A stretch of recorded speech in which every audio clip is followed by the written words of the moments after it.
వైఎస్ఆర్సీపీలో కీలక నేతల అరెస్టులు, ముఖ్య నేతల రాజీనామాలతో వైఎస్ఆర్సీపీ అలాగే వైసీపీ అధినేత జగన్మోహన్ రెడ్డి కూడా ఉక్కిరిబిక్కిరవుతూ ఉన్నారు.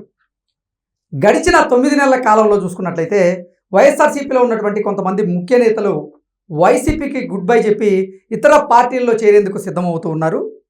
మరికొంతమంది మాత్రం వారు అధికారంలో ఉన్నటువంటి నేపథ్యంలో అధికారాన్ని అడ్డం పెట్టుకొని చేసినటువంటి తప్పులకు గాను ఇప్పుడు వరుసగా అరెస్టులు అవుతూ ఉన్నటువంటి నేపథ్యంలో అసలు వైసీపీలో ఏం జరుగుతోంది, వైసీపీలో ఇంత జరుగుతున్నప్పటికీ వైఎస్ఆర్సీపీ అధినేత జగన్మోహన్ రెడ్డి మాత్రం ఎందుకు నిమ్మక నీరెత్తినట్లుగా ఉన్నారు అనేది మనం పూర్తి స్థాయిలో విశ్లేషణ చేసుకుందాం. ప్రస్తుతం మనతో పాటు ఉన్నారు ప్రముఖ రాజకీయ విశ్లేషకులు, ప్రముఖ సీనియర్ జర్నలిస్ట్ డివిఎస్ గారు. సార్తో మాట్లాడదాం. సార్ నమస్తే. సార్ నమస్తే. వైఎస్ఆర్సీపీలో కొంతమంది కీలక నేతలేమో రాజీనామా చేస్తున్నారు, మరికొంతమంది ముఖ్య నేతలేమో వరుసగా అరెస్టులు అవుతూ ఉన్నారు. ఈ నేపథ్యంలో జగన్మోహన్ రెడ్డి మాత్రం పట్టి పట్టనట్లుగా వ్యవహరిస్తూ ఉన్నారు. ఆయన వ్యవహార శైలి ఇప్పుడు 2 తెలుగు రాష్ట్రాల్లో కూడా చర్చనీయాంశంగా మారింది. ఏంటి సార్ అసలు వైఎస్ఆర్సీపీలో ఏం జరుగుతుంది, అసలు వైసీపీ రాజకీయ మనుగడ ఏ రకంగా ఉండేటువంటి అవకాశం ఉందంటే ఏం చెప్తారు? అంటే చెంపదెబ్బ చేటదెబ్బ. జగన్మోహన్ రెడ్డికి, వైఎస్ఆర్ కాంగ్రెస్ పార్టీకి ఈ అరెస్టులు, రాజీనామాలు అటు చెంపదెబ్బ ఇటు చేటదెబ్బ, ఉక్కిరి బిక్కిరి అవుతున్నారా? ఎందుకని ఈ పరిస్థితి వచ్చింది? అసలు వాళ్ళు ఎందుకు రాజీనామాలు చేస్తున్నారు? ఎగ్జాక్ట్లీ. అంటే అసలు సీరియస్నెస్ లేకపోవడం. జగన్మోహన్ రెడ్డిలో రాజకీయం చేద్దాం, పార్టీని నడుపుదాం, ఇక్కడ పార్టీ ప్రజలతో ఉందాం అనేటువంటి ఆలోచన లేకుండా ఏం చేస్తున్నాడు? వీకెండ్ పొలిటీషియన్ అనే ఒక పేరు. మొన్న కూడా ఎవరు అన్నారు, ఎవరో మంత్రి జగన్మోహన్ రెడ్డిని వీకెండ్ పొలిటీషియన్ అన్నాడు.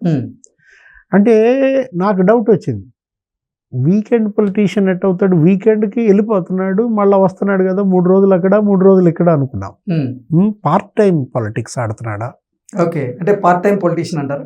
అదే అర్థం కాని పరిస్థితి. మనకే అర్థం కావట్లేదంటే ఇక ప్రజలకి ఏం అర్థం అవుతుంది, వాళ్ళ లీడర్స్కి క్యాడర్కి ఏం అర్థం అవుతుంది? ముందు జగన్మోహన్ రెడ్డికి ఏం అర్థం కావట్లేదండి సార్. అంటే తను ఇప్పటికి ఓడిపోయి 10 నెలలైనా ఓటమిని ఇంకా డైజెస్ట్ చేసుకోలేకపోతున్నాడా? ఎన్నాళ్ళు డైజెషన్? ఇప్పుడు ఓడిపోవటం వాస్తవం, 151 నుంచి 11కు పడిపోవడం వాస్తవం, ఈ అరెస్టులు వాస్తవం, రాజీనామాలు వాస్తవం అయినప్పుడు ఏముంది దీన్ని డైజెస్ట్ చేసుకోవటానికి? ఆయన అసలు ఇప్పుడు ఎక్కడున్నాడు? ఇప్పుడు ఇవాళ ఎక్కడున్నాడు? బెంగళూరు. రేపు ఎప్పుడో వస్తాడంట. ఎక్కడికి వెళ్తాడు? అక్కడ ఏదో శవం, ఓదార్పు, ఎక్కడ ఏదో హత్య జరిగింది లింగమయ్య, అక్కడెక్కడ రాఫ్తాడు. అంటే ఏదైనా శవం దొరికితే తప్ప రాడు అన్న ఒక చెడ్డ పేరు. జగన్మోహన్ రెడ్డి వచ్చాడంటే ఎవరినన్నా పరామర్శించడానికో, ఎవరన్నా జైలుకి వెళ్ళడానికో, జైల్లో పరామర్శ, లేకపోతే హత్యకు పరామర్శ, ఇట్లా ఈ పరామర్శల రాజకీయం ఏంటి? ఇవాళ కావాల్సింది ధైర్యం, ఇవాళ కావాల్సింది పోరాటం. ఆ రెండు ఇవాళ మచ్చుకు కూడా జగన్మోహన్ రెడ్డిలో, వైఎస్ఆర్ కాంగ్రెస్ పార్టీలో కనపడకపోవటమే ట్రాజడీ, విషాదం. అదే ఇప్పుడు ఈరోజు ఒక్కరోజే చూడండి, విశాఖ నార్త్ అభ్యర్థి విష్ణుకుమార్ రాజు మీద కంటెస్ట్ చేసి ఓడిపోయినాడు. 13 ఏళ్ళు ఉమ్మడికి విశాఖ అధ్యక్షుడంట. వాళ్ళ మిసెస్, అతను కూడా ఈ విశాఖ కాకినాడ పెట్రో కెమికల్స్ దానికి ప్రెసిడెంట్గా, చైర్మన్గా చేశారు. అవును. అంటే ఆ చొక్కారపు వెంకట్రావు పార్టీ పెట్టిన దగ్గర నుంచి ఉన్నాడు. జెండా వదిలేసి వెళ్ళిపోయాడంటే, జెండా పీకేసి వెళ్ళిపోయాడంటే నేలకేసి కొట్టేసి వెళ్ళిపోతున్నారు. మనం చూసాం 10 నెలలుగా వరుస రాజీనామాలు. అవును. ఎన్నికలకు ముందు రాజీనామాలే, ఎన్నికల తర్వాత రాజీనామాలే. అంటే ఏంటి? జగన్మోహన్ రెడ్డి అంటే నమ్మకం ఏ స్థాయిలో ఇక్కడ పగిలిపోయింది, బెడిసి కొట్టిందో.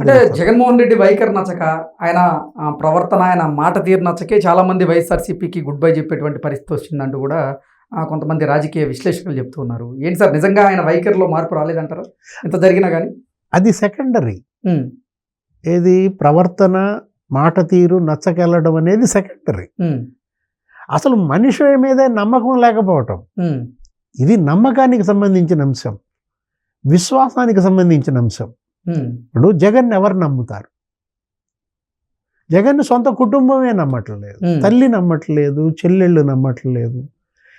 ఇప్పుడు చెల్లెళ్ళు మనం గతంలో చూసాం, ఎన్నికలకు ముందే వాళ్ళు తిరుగుబాటు చేశారు అన్న మీద.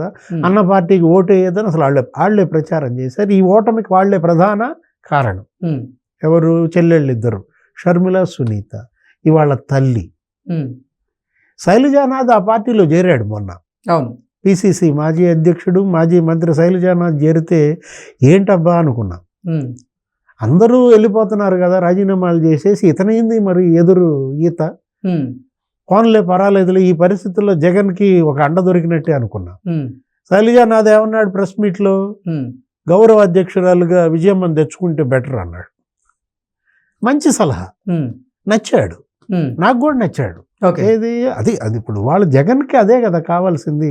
అమ్మని దూరం చేసుకున్నాడు, శని పట్టింది. మరి ఆ శని వదలాలంటే మళ్ళీ అమ్మని తెచ్చుకోమని సలహా ఇచ్చాడు శైలజానాథ్. కనీసం దానికి స్పందన లేదు. అంటే ఏంటి? అతను దానికి సిద్ధంగానే లేడు. వాళ్ళ అమ్మని మళ్ళీ తీసుకొచ్చి గౌరవాధ్యక్ష పదవి ఇద్దాం అన్న ఆలోచన అతను చేయనప్పుడు ఇవాళ ఇంకా వీళ్ళు ఎందుకు ఉంటారు? ఇప్పుడు చొక్కారపు వెంకట్రావు ఎందుకుంటాడు? వరుస పెట్టి నీకు అందరూ రాజీనామాలు చేస్తున్నారంటే వాళ్ళ నాని రాజీనామా చేశాడు, డిప్యూటీ సీఎం. ఇప్పుడు మద్దాలగిరి, వాసుపల్లి గణేష్ కూడా తిట్టాడు. అసలు విజయసాయి రెడ్డి వెళ్ళిపోయాడు. నిన్నటి దాకా ఓడిపోయినా 9 నెలలు 8 నెలలు అండగున్నాడు మోపిదేవి వెంకటరమణ. విజయసాయి రెడ్డి వెళ్తాడని నువ్వు ఊహించావా? అసలు లేదు. అంటే జగన్ వదిలిపెట్టి వెళ్ళిపోయిందంటే ఏదో సినిమాలో నీడ కేసు పెట్టుద్ది. ఇప్పుడు నా నీడ కనపడతలేదని కేసు పెట్టు. ఇప్పుడు జగన్మోహన్ రెడ్డి కూడా నా నీడ కనపడతలేదని కేసు పెడతాడా? అంటే ఇవాళ జగన్మోహన్ రెడ్డిని అతని నీడే నమ్మట్లేదు. సరే, అదేంటి ఈ రాజీనామాల వరుస? ఇక ఆ లిస్టు చాంతాడు అంత ఉంటుంది. అవన్నీ మనం చదువుకుంటే వెళ్తే ఇదంతా చరివిత చరణం. కొత్త లిస్ట్ ఏదన్నా వస్తుంటే మనం వాళ్ళ గురించి మాట్లాడుకోవటం తప్ప. వెంకట్రావు లాంటి వాళ్ళు ఇప్పుడు అరెస్టులు. నిన్న ఒక తాజా అరెస్ట్ ఏంటి? డిప్యూటీ సీఎం తమ్ముడిని పట్టుకొచ్చారు. అంజాద్ బాషా తమ్ముడిని, అహ్మద్ బాషా. ఎక్కడ? ముంబై ఎయిర్పోర్ట్లో కువైట్ పోతున్నాడంట. అదే రెడ్ కార్నర్ నోటీసులు అవి ఉంటాయి కదా, ఎయిర్పోర్ట్లో మొత్తం ఏపీ పోలీసు ప్రతి ఎయిర్పోర్ట్లో వాళ్ళకు డ్యూటీ వేసి పారేశారు. ఎవడెవడ వెళ్తున్నాడు. గతంలో మనం చూసాం, చెవిరెడ్డి భాస్కర్ రెడ్డిని, మోహిత్ రెడ్డిని పట్టుకొచ్చారు, దేవినేని అవినాష్ని పట్టుకొచ్చారు. ఎయిర్పోర్ట్ల చుట్టూతో ఏపీ పోలీస్ కాపలా. ఇప్పుడు ఇతను పట్టుకొచ్చారు, అహ్మద్ బాషా. అహ్మద్ బాషా అప్పట్లో మరి అతను చెలరేగిపోయాడు. మామూలుగా చంద్రబాబుని తిట్టడం, పవన్ కళ్యాణ్ తిట్టడం, లోకేష్, అసలు శ్రీనివాస్ రెడ్డి, మాధవి, ఇప్పుడు రెడ్డప్ప మాధవి ఏది అక్కడ నీకు అక్కడ ప్రజెంట్ ఎమ్మెల్యే, సిట్టింగ్ ఎమ్మెల్యే, అసభ్యంగా మాట. అసలు అతను వేధింపులు మామూలు వేధింపులు కాదట. ప్రతి ఎమ్మెల్యేకి వాడి తమ్ముడు ఒక పెద్ద నీడ. అవును, మనం చూసాం మాచర్లలో పిన్నెల్లి వెంకటరామరెడ్డి, పిన్నెల్లి రామకృష్ణారెడ్డి. అట్లాగే ఇక్కడ అంజాద్ బాషా, అహ్మద్ బాషా. ఇప్పుడు అతన్ని అరెస్ట్. అంటే అటు అరెస్టులు, ఇటు రాజీనామాలు, జగన్మోహన్ రెడ్డి పరామర్శలు. వీకెండ్ పాలిటిక్స్ నడుస్తున్న పరిస్థితుల్లో ఇవాళ పార్ట్ టైం పాలిటిక్స్కే ఈ పార్టీ పరిమితం అయితే ఇక ఈ పార్టీకి మనుగడ ఎక్కడ? ఎలా ఈ పార్టీ మనుగడ సాగిస్తుంది? ప్రజలు ఈ పార్టీని ఇంకా వచ్చే ఎన్నికల దాకా ఉంచుతారా, ఊడుతుందా? ఓకే, అంటే జగన్మోహన్ రెడ్డి అసలు ఆ పార్టీని మిగిలించేటట్టు పరిస్థితి అయితే లేదంటారు. అంతే కదా. ఏది అతను ఏం మాత్రం సీరియస్గా తీసుకోకుండా, ఇప్పుడు వాళ్ళు రాజీనామా చేస్తున్నారని నీకు ముందే తెలుసు. ఎవరినన్నా పిలిచావా? నిలువరించే ప్రయత్నం చేసావా? పలకరించావా? అదే చంద్రబాబు తెలుగుదేశం పలానాళ్ళు అసంతృప్తిలో ఉన్నారు, పలానాళ్ళు పదవి ఇవ్వలేదనుకుంటే వెంటనే ఫోన్, వెంటనే ఒక ఏది కంట్రోల్ మెకానిజం.